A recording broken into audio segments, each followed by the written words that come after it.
सर्दियों की कड़कड़ाती ठंड में रघु नाम का एक गरीब मजदूर अपने परिवार के साथ गांव के किनारे बने छोटे जर्जर और टूटे फूटे घर में रहता था।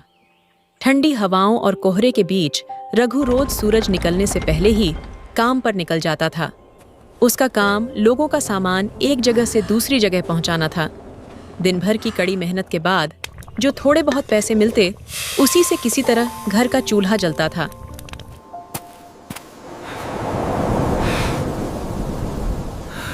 एक शाम जब रघु काम से घर लौटा तो उसने देखा कि ठंडी बारिश के कारण घर की छत जगह जगह से टपक रही थी और अंदर बर्फ जैसी ठंड फैल गई थी। तभी उसकी पत्नी कमला, जो गुस्सैल स्वभाव की थी और अपनी गरीबी से हमेशा चिढ़ी रहती थी, गुस्से में भड़क उठी और उसे खरी खोटी सुनाने लगी। सुनिए, कब तक ऐसे ही चलेगा? घर की छत टपक रही है, ठंड से जान निकल रही है और हमारे पास कुछ भी ठीक कराने के पैसे नहीं हैं।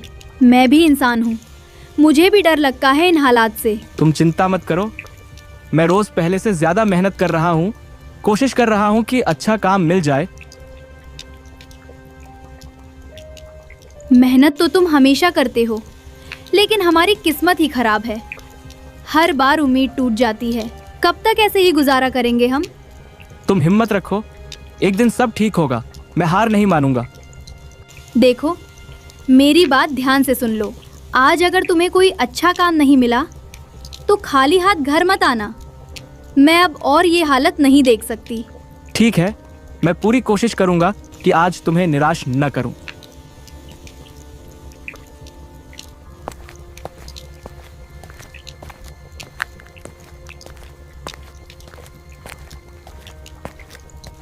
यह कहकर रघु कड़कड़ाती ठंड और घने कोहरे के बीच जमींदार के घर की तरफ चल पड़ता है। ठंडी हवाएं उसके शरीर को चीर रही थीं, लेकिन मजबूरी और जिम्मेदारियों के कारण वह बिना रुके आगे बढ़ता गया। मालिक, आपसे एक बात कहनी थी। अगर कोई दूसरा काम मिल जाए जिससे मेरी तनख्वाह थोड़ी बढ़ सके तो बहुत सहारा मिल जाएगा। घर की हालत बहुत खराब है, ठंड में छत टपक रही है और खर्च संभालना मुश्किल हो रहा है। देखो रघु, मैं तुम्हारी परेशानी समझता हूँ, लेकिन अभी मेरी हालत भी ठीक नहीं है। मैं नया व्यवसाय शुरू करने जा रहा हूँ और मुझे खुद पैसों की जरूरत है। इसलिए मैं तुम्हें ज्यादा तनख्वाह वाला कोई दूसरा काम नहीं दे सकता। सच कहूँ तो अभी मुझे खर्च कम करना पड़ेगा, इसलिए आज से तुम काम पर मत आना। मालिक, ऐसा मत कीजिए। घर की हालत बहुत खराब है, ठंड में घर की छत टपक रही है, पत्नी बीमार है, मुझे इस काम की बहुत जरूरत है। आप चाहें तो मेरी तनख्वाह मत बढ़ाइए, लेकिन काम से मत निकालिए। मैं पहले से ज्यादा मेहनत करूंगा। मैं कुछ नहीं कर सकता, अभी मुझे खुद पैसों की जरूरत है। तुम कहीं और काम ढूंढ लो, यही तुम्हारे लिए अच्छा होगा।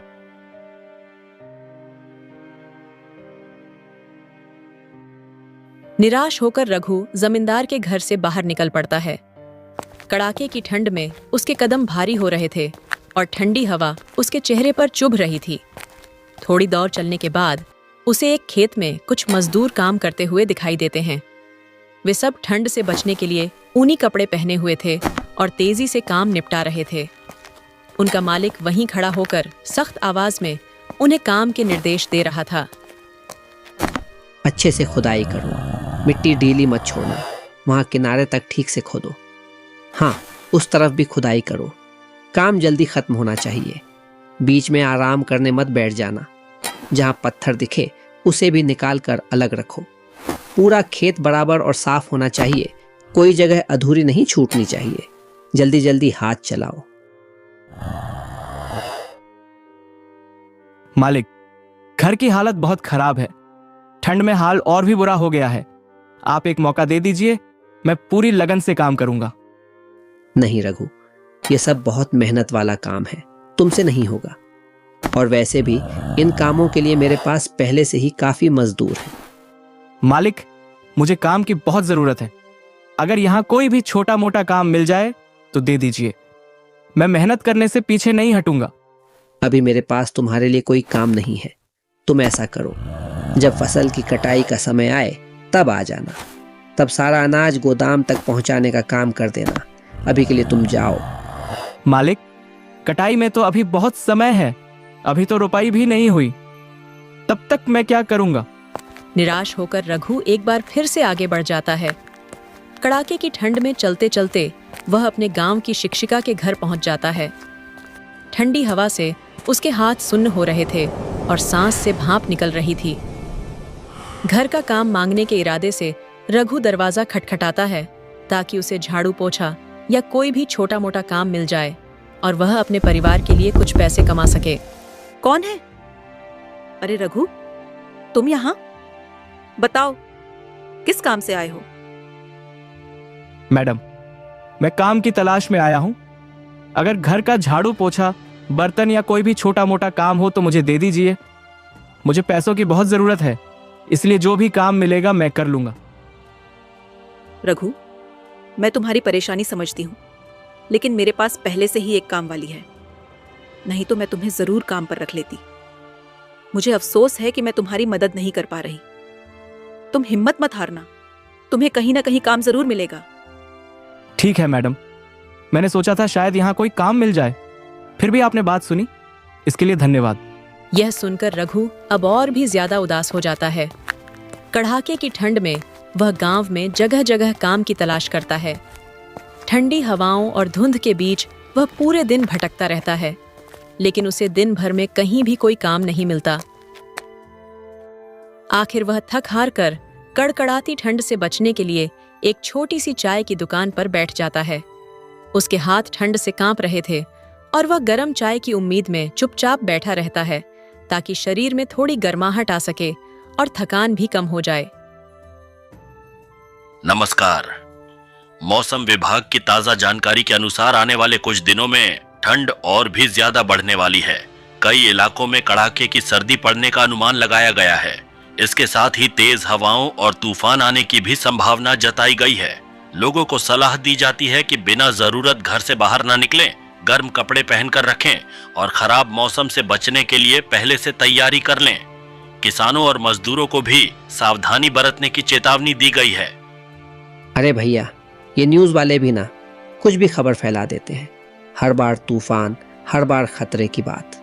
मुझे तो नहीं लगता ऐसा कुछ होगा। लोग बस डर जाते हैं बेकार में।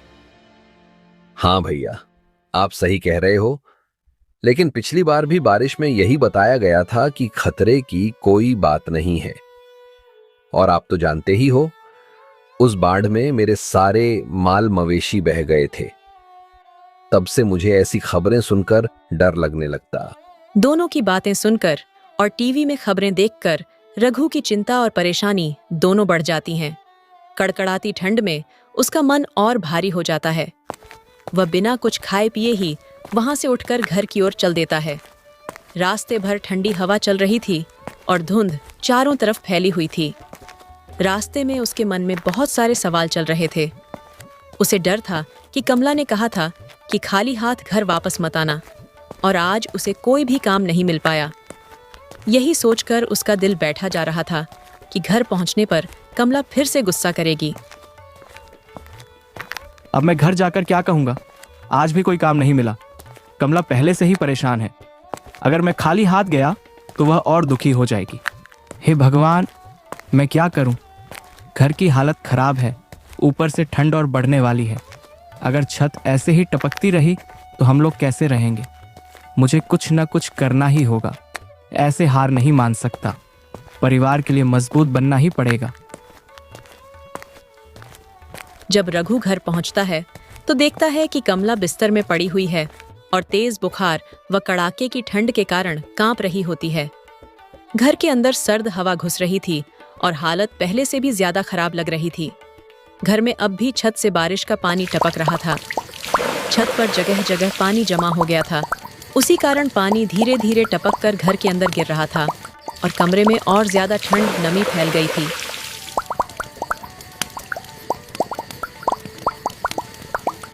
कमला, ये तुम्हें क्या हो गया? तुम इतनी कांप क्यों रही हो? तुम्हारा शरीर तो बहुत गर्म लग रहा है।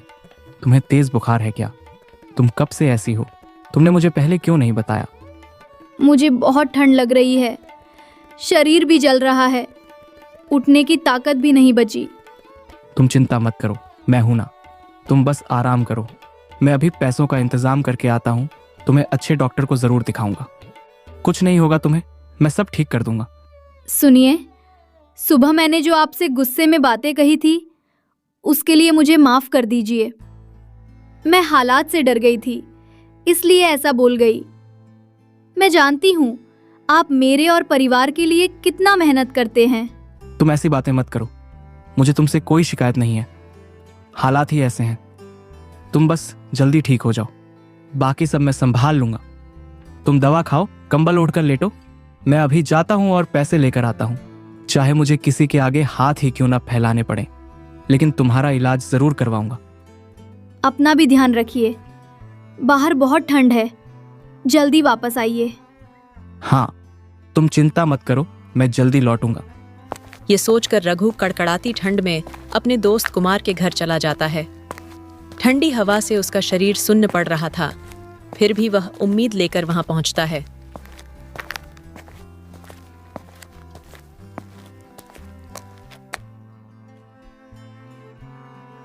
लेकिन दरवाजा खटखटाने पर कुमार की पत्नी बाहर आती है और दरवाजे पर ही रुककर उससे बात करती है। अरे भैया, आप यहाँ इतनी ठंड में? बताइए क्या बात है, आप यहाँ किस काम से आए हैं? भाभी, कुमार घर पर हैं क्या? मुझे उनसे बहुत जरूरी काम था। मुझे उनसे कुछ मदद चाहिए थी, इसलिए मैं आया हूँ।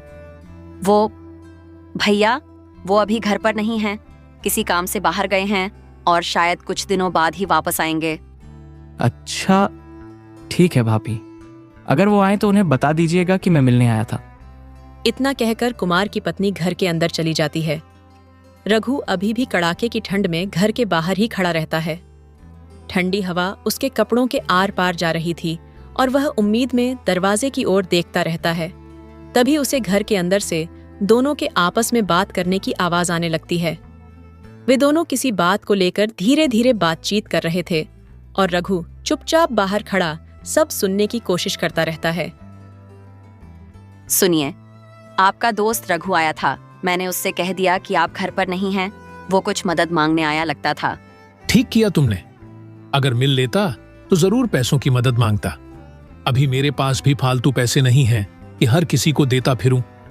अरे हाँ, मैंने समझ लिया था, इसीलिए बहाना बना दिया। बेचारा बहुत परेशान लग रहा था।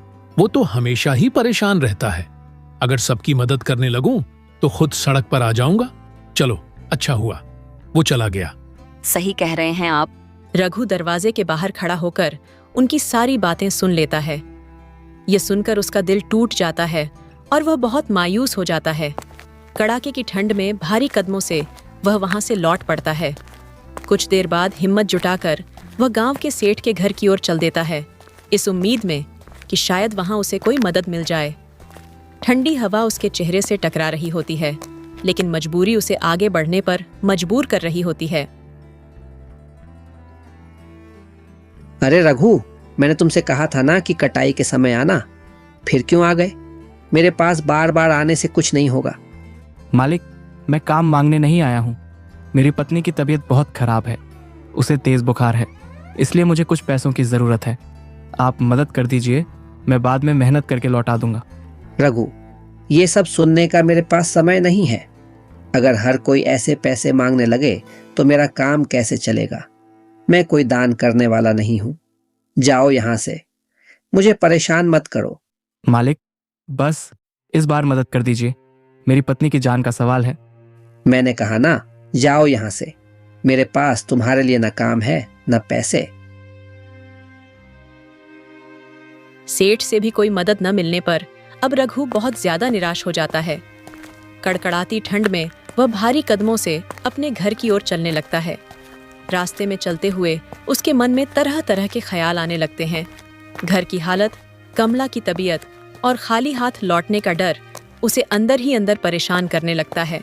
आज के जमाने में कोई किसी की मदद नहीं करता। जब तक इंसान के पास पैसा होता है तभी तक लोग उसके अपने होते हैं। मुसीबत आने पर सब किनारा कर लेते हैं। मैंने सोचा था कोई तो साथ देगा, लेकिन शायद मुझे ही सब कुछ अकेले ही संभालना होगा। मुझे टूटना नहीं है, चाहे कितनी भी मुश्किल आए, मुझे अपने परिवार के लिए खड़ा रहना ही होगा। रघु अपनी सोच में डूबा आगे चलता जा रहा होता है। कड़ाके की ठंड और पूरे दिन की थकान के कारण उसे अचानक चक्कर आ जाता है और वह वहीं रास्ते में गिर जाता है। तभी वहां से एक बुढ़िया गुजर रही होती है। रघु को बेहोश हालत में पड़ा देख वह घबरा जाती है और उसे जगाने की कोशिश करने लगती है। वह उसके कंधे हिलाती है, उसे आवाज लगाती है और किसी तरह उसे होश में लाने की कोशिश करती है। अरे बेटा, क्या हुआ तुम्हें? उठो, आंखें खोलो। इतनी ठंड में यहाँ रास्ते में क्यों पड़े हो? सुन रहे हो ना मेरी आवाज? बेटा, हिम्मत करो, ऐसे हार नहीं मानते। उठो, भगवान का नाम लो। आंखें खोलो बेटा, कोई है क्या आसपास? अरे, किसी की तबीयत खराब है यहाँ।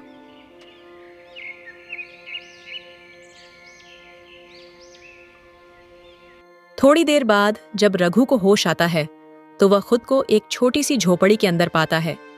बाहर अब भी कड़ाके की ठंड और सन्नाटा फैला हुआ था, लेकिन झोपड़ी के अंदर थोड़ी गर्माहट महसूस हो रही थी। वह धीरे धीरे उठकर इधर उधर देखता है और तभी उसकी नजर सामने खड़ी उसी बुढ़िया पर पड़ती है जो चिंता भरी नजरों से उसे देख रही होती है। मैं कहाँ हूँ? मैं यहाँ कैसे आ गया? अम्मा, क्या आप मुझे यहाँ लेकर आई? मुझे तो कुछ याद नहीं, मैं रास्ते में था। फिर क्या हुआ? बेटा, तुम रास्ते में बेहोश पड़े थे। इतनी ठंड में अगर तुम्हें वहीं छोड़ देती तो तुम्हारी जान को खतरा हो सकता था, इसलिए मैं तुम्हें अपनी झोपड़ी में ले आई। घबराओ मत, अब तुम सुरक्षित हो। बताओ बेटा, तुम्हारी परेशानी क्या है? अम्मा, मेरी हालत बहुत खराब चल रही है। मेरी पत्नी बीमार है, घर की छत टपक रही है और मुझे कहीं काम भी नहीं मिल रहा। मैं बहुत परेशान हूँ, समझ नहीं आ रहा क्या करूँ। मेरे पास इलाज के लिए पैसे भी नहीं है। मैं हर जगह गया, लेकिन किसी ने मदद नहीं की। हिम्मत रखो बेटा, भगवान सब ठीक करेगा। ये लो, ये पोटली रख लो, इसमें कुछ सोने के सिक्के हैं। इससे अपनी पत्नी का इलाज करवा लो और घर ठीक करवा लो। अम्मा, मैं आपका यह एहसान कभी नहीं भूलूंगा। मैं ये पैसे जल्दी ही आपको वापस कर दूंगा। मुझे पैसे वापस नहीं चाहिए बेटा। जब तुम सक्षम हो जाओ तो किसी गरीब और जरूरतमंद की मदद कर देना, वही मेरे लिए सबसे बड़ा लौटाना होगा। इतना कहकर बूढ़ी अम्मा रघु को एक पोटली देती है। कड़कड़ाती ठंड के बीच रघु बूढ़ी अम्मा का शुक्रिया अदा करता है और तुरंत अपनी पत्नी के लिए दवा और डॉक्टर का इंतजाम करता है। कुछ दिनों के इलाज और देखभाल के बाद कमला पूरी तरह से ठीक हो जाती है, लेकिन बूढ़ी अम्मा की दी हुई थैली में अभी भी काफी सिक्के बचे हुए थे। तब दोनों पति पत्नी सोच समझकर उन पैसों से गांव में ही एक छोटी सी चाय की दुकान खोल लेते हैं। ठंड के मौसम में गांव के सभी लोग उसकी दुकान पर गरम गरम चाय पीने आने लगते हैं और धीरे धीरे उनका गुजारा अच्छा चलने लगता है।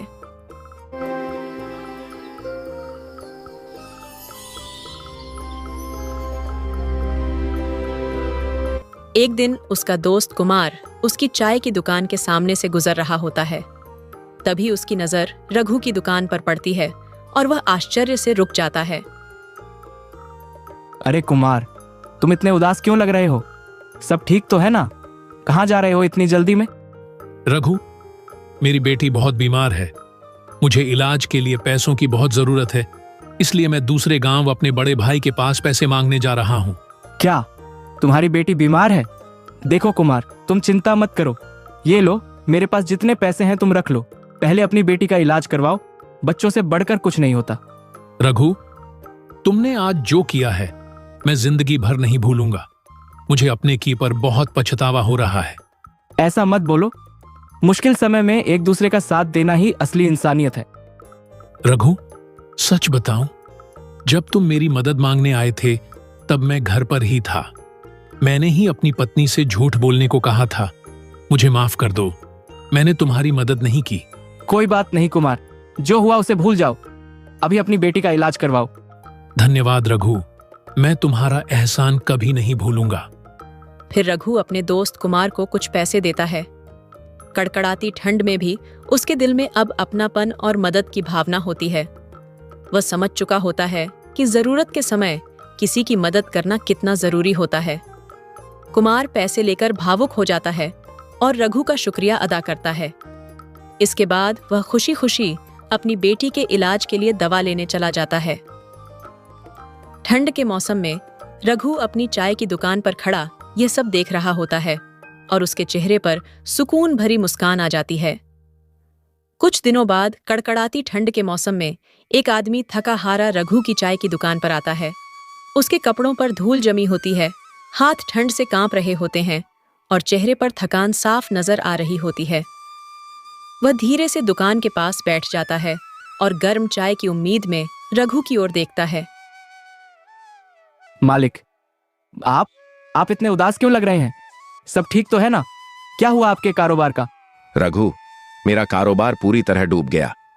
उसमें मेरे सारे पैसे चले गए। शायद ये मेरे कर्मों का फल है। मैंने तुम्हारे साथ अच्छा व्यवहार नहीं किया था। मुझे माफ कर दो। क्या सब पैसे डूब गए? आप चिंता मत कीजिए। समय हमेशा एक जैसा नहीं रहता। जो हो गया उसे भूल जाइए। अगर आप चाहें तो मैं आपकी मदद कर सकता हूँ।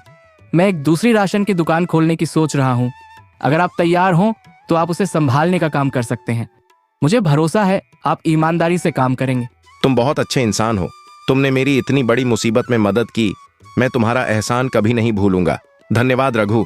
भगवान तुम्हें हमेशा खुश रखे। फिर जमींदार वहां से सामान लेकर अपने घर चला जाता है। रघु और उसकी पत्नी भी ठंडी शाम में अपनी चाय की दुकान समेटकर घर की ओर जाने लगते हैं। चारों तरफ ठंडी हवा चल रही होती है और हल्का कोहरा छाने लगता है। तभी रास्ते में कमला धीरे से रघु से कुछ कहती है। उसकी आवाज में अब पहले जैसा गुस्सा नहीं होता, बल्कि अपनापन और चिंता झलक रही होती है, जैसे वह रघु से अपने मन की कोई जरूरी बात कहना चाहती हो। सुनिए, मुझे लगता है अब हमें बूढ़ी अम्मा के पैसे लौटा देने चाहिए। उनकी वजह से ही आज हम इस हालत में हैं। अगर उन्होंने उस दिन मदद नहीं की होती तो शायद आज हमारा घर और जीवन दोनों संभल नहीं पाते। तुम सही कह रही हो। मैं भी यही सोच रहा था। हम कल ही अम्मा के घर जाएंगे और उनके पैसे लौटा देंगे। उनका एहसान मैं जिंदगी भर नहीं भूल सकता। हाँ, हमें उनका धन्यवाद भी ठीक से करना चाहिए। वो हमारे लिए भगवान बनकर आई थी। हाँ, एक कल सुबह ही चलेंगे। मैं खुद उनके हाथ में पैसे दूंगा।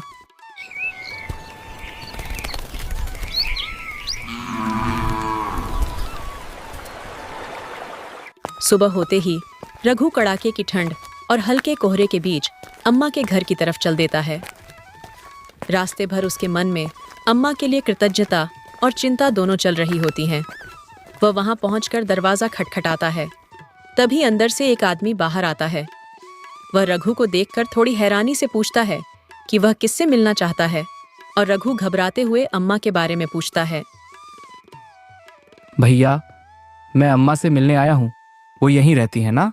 उन्होंने कुछ समय पहले मेरी जान बचाई थी। मैं उनसे मिलकर उनका धन्यवाद करना चाहता हूँ और उनके पैसे भी लौटाने आया हूँ। तुम किस बूढ़ी औरत की बात कर रहे हो? यहाँ कोई बूढ़ी अम्मा नहीं रहती। यहाँ मेरी माँ रहती थी, लेकिन उनकी मौत 20 साल पहले हो चुकी है। अब यहाँ मैं अकेला रहता हूँ। क्या? लेकिन मैं तो यहीं आया था। अम्मा यहीं झोपड़ी में रहती थी। शायद तुम गलत जगह आ गए हो। नहीं, तुम गलत समझ रहे हो। यहाँ ऐसी कोई औरत नहीं रहती। इतना कहकर वह आदमी दरवाजा बंद कर देता है। रघु कुछ पल वहीं खड़ा रह जाता है। कड़ाके की ठंड में उसकी सांस से भाप निकल रही होती है और उसके मन में तरह तरह के सवाल उठने लगते हैं। हैरान और परेशान रघु धीरे धीरे वापस अपने घर की ओर लौट आता है। रास्ते भर ठंडी हवा चल रही होती है और वह सोचता रहता है कि आखिर अम्मा के घर पर ऐसा क्यों हुआ।